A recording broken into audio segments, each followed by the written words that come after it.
سنتوں کو ساری دنیا میں زندہ کر دیا. انہیں کو کہتے ہیں یہ گستاخ رسول ہیں جو جان مال. میں بھی چاڑ گیا تھا، کیمرون گیا تھا، سوڈان گیا تھا. میرے رب کی قسم ایک دن گزارنا اتنا مشکل ہو رہا تھا، یا اللہ یہ دن کب ختم ہوگا. پھر اگلا دن آتا، یا اللہ یہ دن کب ختم ہوگا. اتنا مشکل علاقہ ہے، اتنا فرق ہے معاشرت اور زندگی کا. 3 ہفتے کے لیے میں گیا تھا اور میرے لیے 3 ہفتے سال بن گئے تھے. وہاں جہاں میں 3 ہفتے مشکل سے گزارا، وہاں پاکستان سے جماعتیں تبلیغ والے سال سال پیدل چل رہے ہیں، سال سال پیدل چل رہے ہیں. یہ عشق رسول میں گئے، گستاخ رسول بن کے گئے. اب کیا بادشاہی ہے بھائیوں. کچھ اپنی عقل بھی استعمال کیا کروں.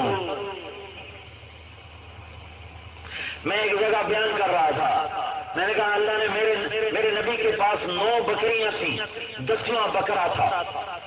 ان کے نام تھے اجوا، سقیا، زمزم، برکہ، ورثہ، اطلال، اطراف، قمراء، غیثاء. یہ 9 بکریاں تھیں میرے نبی کی، ان کے نام لکھے پڑے ہیں. اور 10واں بکرا تھا، اس کا نام تھا یمن. یمن. ان میں آپ کی بکری قمراء آپ کی زندگی میں مر گئی. اتنی تفصیل میرے اللہ نے لکھوائی ہے، یہ میں بیان کر رہا تھا. آپ کے اونٹ تھے، ایک کا نام تھا عسکر، ایک کا نام تھا سالب. 2 اونٹ تھے.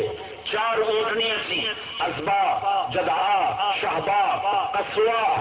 2 خچر تھے، ایک کا نام تھا دلدل، ایک کا نام تھا سرا. 2 گدھے تھے، ایک کا نام تھا عفیر، ایک کا نام تھا یافور. یافور گدھا خیبر کی جنگ میں جب مال غنیمت اکٹھا ہوا تو اس میں یہ گدھا آیا مال غنیمت میں، جانوروں میں. تو یہ گدھا آگے بڑھ گیا اور کہنے لگا یا رسول اللہ، میں اس نسل سے ہوں جس پر نبیوں نے سواری کی، میں اس نسل کا آخری بچہ ہوں اور آپ نبیوں میں آخری ہیں، آپ مجھے اپنے حصے میں لے لیں. تو آپ نے یافور کو مال غنیمت میں سے اپنے حصے میں لے لیا. یہ یافور آپ کے بڑے کام کرتا تھا. کبھی آپ کسی کو بلانا ہوتا اور موقع پر کوئی شخص موجود نہ ہوتا تو آپ یافور سے کہتے یافور جاؤ عمر کو بلاؤ کہ تمہیں اللہ کا رسول بلا رہے ہیں. تو یافور دوڑ لگاتا اور جا کر سیدھا عمر کے دروازے پہ ٹکر مارتا، کھوتے کی ٹکر. تو جب بڑھڑ ہوتی تو صحابی باہر نکلتا تو آگے یافور کھڑا ہوتا تو اس بات کی نشانی ہوتی کہ اللہ کے نبی بلا رہے ہیں. یہ یافور تھا میرے نبی کا گدھا. جس دن میرے نبی کا انتقال ہوا تو یافور بھی مدینے کی گلیوں میں روتا تھا اور بھاگتا تھا اور روتا تھا اور بھاگتا تھا، یہاں تک کہ اسے صبر نہیں آیا اور ایک کنویں میں چھلانگ لگا کے مر گیا، ڈوب کے مر گیا. اور آپ کی اونٹنی ازبا، ادھر میرے نبی فوت ہوئے، ادھر اس نے چارہ کھانا چھوڑ دیا اور پانی پینا چھوڑ دیا اور آنسو بہنے لگے اور روتے روتے روتے ازبا مر گئی. پھر آپ کے گھوڑے تھے فراز، لذاذ، لحیب، سجل، مرتجل، مرتجز، سکب، سبھا، ورد، یاسوب، یعقوب، یہ آپ کے گھوڑوں کے نام. یہ ایک بیان میں ایسے تفصیل سنا رہا تھا کہ میرے نبی کے گھوڑوں کے نام یہ، اونٹوں کے نام یہ، خچروں کے نام یہ، گدھوں کے نام یہ. ایک بڑا ذمہ دار علاقے کا بیان سن رہا تھا. وہ بیان کے بعد اپنے گاؤں گیا اور اپنی مسجد کے مولوی صاحب کو بلا کر کہنے لگا مولوی صاحب ایک مسئلہ دسو کہ اپنے نبی دی بکریاں دے نام کی ہیں. وہ کہنے لگا بکریاں دا نام تو ہوندا ہی کوئی نہیں، بکریاں دا تو نام ہی کوئی نہیں ہوتا. وہ کہ نہیں کوئی نام ہے مجھے بتاؤ. وہ کہ یہ مسئلہ ہی کوئی نہیں، تم کیا پوچھ رہے ہو. ان کا بات یہ ہے کہ تو نے آج تک مجھے گمراہ رکھا کہ تبلیغ والے اللہ کے نبی کو نہیں مانتے. ابھی ان کے مولوی کو سن کے آ رہا ہوں، وہ تو اس کی بکریوں کو بھی مانتے ہیں. اس نے بکریوں کے نام بتائے، گھوڑوں کے نام بتائے، خچروں کے نام بتائے، گدھوں کے نام بتائے. تم نے مجھے آج تک دھوکے میں رکھا. پھر اس نے 10 دن ہمارے ساتھ لگائے، 5 وقت کا نمازی بن گیا.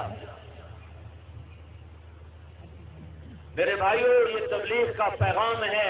حضرت محمد صلی اللہ تعالی علیہ وسلم کی زندگی کو اپنا لو، اپنا لو.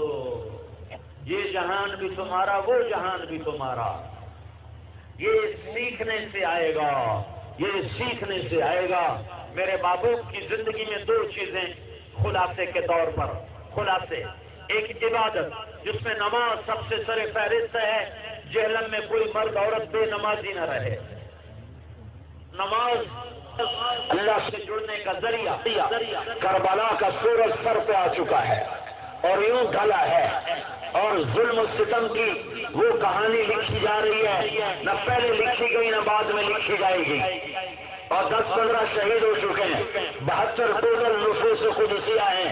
اور نماز کا وقت داخل ہوتا ہے تو حسین علی مقام اپنے لشکر کے دائیں طرف کے سردار زہیر ابن القیم کو بلا کر فرماتے ہیں: زہیر، ان سے کہو تھوڑی دیر کے لیے جنگ روک کر مجھے نماز پڑھنے دیں، اس کے بعد جو مرضی کر لیں. تو زہیر نے گھوڑا آگے بڑھایا اور شمر سے کہا کہ جنگ تھوڑی دیر کے لیے روکو، ہمیں نماز پڑھنے دو. تو شمر نے کہا ہم تمہیں نماز میں بھی قتل کریں گے. تو انہوں نے واپس آ کر عرض کی کہ وہ نماز کے لیے جنگ بند کرنے پر تیار نہیں ہے. تو وہ فرماتے: اچھا چلو کوئی بات نہیں، پھر نہ صحیح، موت تو سر پر ہے، جنت تیار ہے. اور وہ دروازے اس کے کھلے ہوئے ہیں، بس ٹھیک ہے چھوڑ دو. نہیں، اگر یہ نماز چھوٹ جاتی انہیں کوئی فرق نہیں پڑتا. اللہ کی قسم کھا کے کہتا ہوں، انہیں کوئی فرق نہ پڑتا. ہمیں فرق پڑتا کہ ہمیں پیغام نہ پہنچتا، اور جیل والوں کو پیغام پہنچانا ہے کہ زیر خنجر بھی یہ پیغام سنایا ہم نے. نماز وہ چیز ہے جو زیر خنجر بھی نہیں چھوڑتی، جو کربلاؤں میں نہیں چھوڑتی.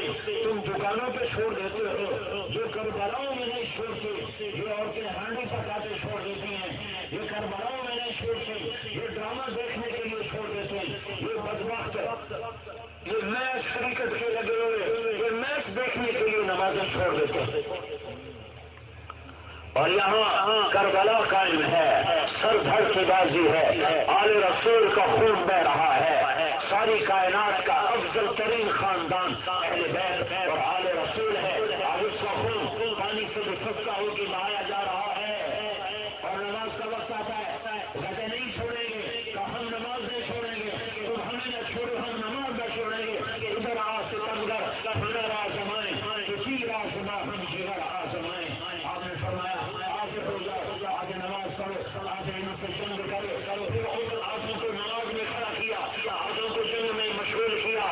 ایسے نمازی تاریخ نے نہ پہلے دیکھے، نماز میں دیکھے گی. بدن تار تار اور خون کے فوارے اول رہے، اور انگلیاں کٹی، اور سینے میں تیر نصب ہے. کمر سے خون، جسم سے خون، انگلیوں سے خون، پاؤں سے خون، پنڈلیوں سے خون. اپنے خون سے وضو کیا یا کربلا کی مٹی سے تیمم کیا. کربلا کی مٹی کے بھی بھاگ جاگے، آج ایسے پاکیزہ نفوس تیمم کر رہے ہیں. پر اللہ اکبر، جب انہوں نے کہا تھا تو کیا کیا غلغلہ زمین آسمان میں مچا ہوگا، اور کیا عرش کے دروازے ہلے ہوں گے ان کی تقدیر پر. جب انہوں نے سجدے میں سر رکھا تھا تو زمین نے کیا کیا بوسے ان کے لیے ہوں گے. اور یہ جہنم والوں کو پیغام دیا گیا کہ نماز یوں پڑھی جاتی ہے، نماز یوں پڑھی جاتی ہے. اور میرے نبی کا پیغام جو قرۃ عین فی الصلاۃ، میری آنکھوں کی ٹھنڈک نماز ہے. اور میرے نبی کا پیغام دنیا سے جاتے ہوئے: میری امت نماز نہ چھوڑنا اور اپنے ملازموں سے اچھا سلوک کرنا. یہ 2 پیغام آپ نے دیے. الصلاۃ وما ملکت ایمانکم، اے میری امت نماز نہ چھوڑنا، نماز نہ چھوڑنا. چھوڑ دی، 90% نے چھوڑ دی، ہائے چھوڑ دی۔ میں ابھی چاڑ سے ہو کے آ رہا ہوں، 100% لوگ نمازی، مرد عورت نمازی۔ میں نے عجب تماشا دیکھا، بازاروں میں جماعت ہو رہی ہے، مسجد دور ہے، وہاں جا نہیں سکتے تو بازار کے اندر جگہ بنا کر، ان کی مٹی بھربری ہے، اور کپڑوں کو لگتی نہیں، تو کتنی جگہ میں نے دیکھا دکاندار دکانوں کے بیچ میں نماز باجماعت نماز ہو رہی۔ تو میں نے پوچھا مقامی سے، یہاں کتنے فیصد لوگ نمازی ہیں؟ کہا جی تقریباً 100% ہیں، احتیاطاً کہتا ہوں 99% نمازی ہوں گے، 100 میں نہیں پڑھتا ہوگا۔ میں نے کہا میرے دیش میں تو 100 میں 90 بے نمازی ہیں، کوئی 100 میں 10 پڑھنے والے ہیں، وہ بھی ٹکرے مار کے پڑھنے والے ہیں۔ کوئی نماز کو بنانے والا ہوتا، کوئی سنوارنے والا ہوتا، کوئی مزے لے کے پڑھنے والا ہوتا، وہ تو ہے ہی کوئی نہیں۔ تو میرے محبوب کی زندگی کے دو بے شمار سیرت، تو ایک سمندر ہے جس کا کنارہ کوئی نہیں، ساری سیرت کا خلاصہ بتا رہا ہوں، خلاصہ دو باتیں۔ ایک نماز بنا لو، ایک نماز نہ چھوڑو۔ ہائے سردیوں میں کبھی سردی لگتی ہے، پانی ٹھنڈا ہے، گرمیوں میں کبھی نیند آئی ہوتی ہے، آنکھ نہیں کھلتی ہے، کیسے لچر گزر ہوتے ہیں۔ تو میرے نبی کا آخری پیغام نماز، دوسرا پیغام ساری سیرت کا خلاصہ دو